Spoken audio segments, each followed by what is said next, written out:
افضل ایمان۔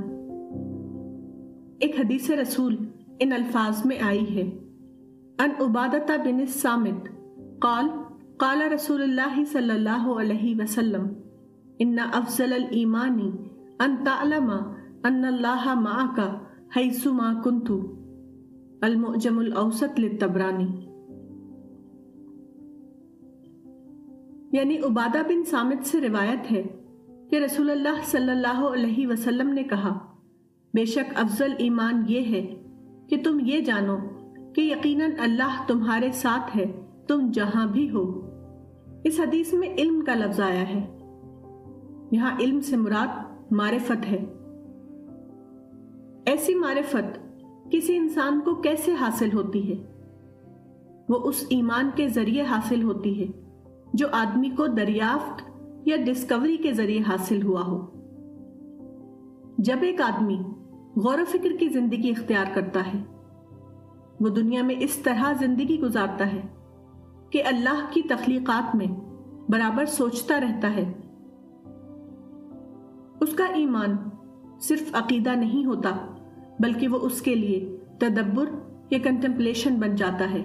اس تدبر سے اس کو برابر تخلیقات میں اللہ کے وہ کرشمے دریافت ہوتے رہتے ہیں جن کو قرآن میں اعلیٰ اللہ کہا گیا ہے۔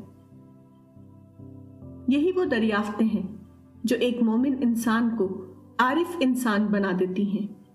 اس معرفت کا نتیجہ یہ ہوتا ہے کہ وہ ہر لمحہ اللہ کی یاد میں جینے لگتا ہے۔ اس کو ہر لمحہ اللہ کی موجودگی یا پریزنس کا تجربہ ہوتا رہتا ہے۔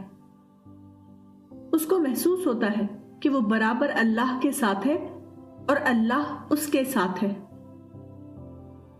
افضل ایمان کا مطلب دوسرے لفظوں میں یہ ہے کہ اللہ کے نزدیک مطلوب ایمان۔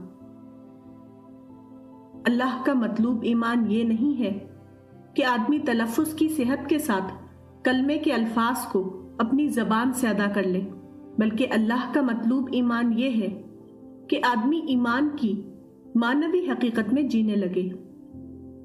ایمان اس کے لیے حدیث کے الفاظ میں ذائقہ یا ٹیسٹ بن جائے۔ صحیح مسلم۔ ایمان اس کے لیے غذا کا درجہ حاصل کر لے۔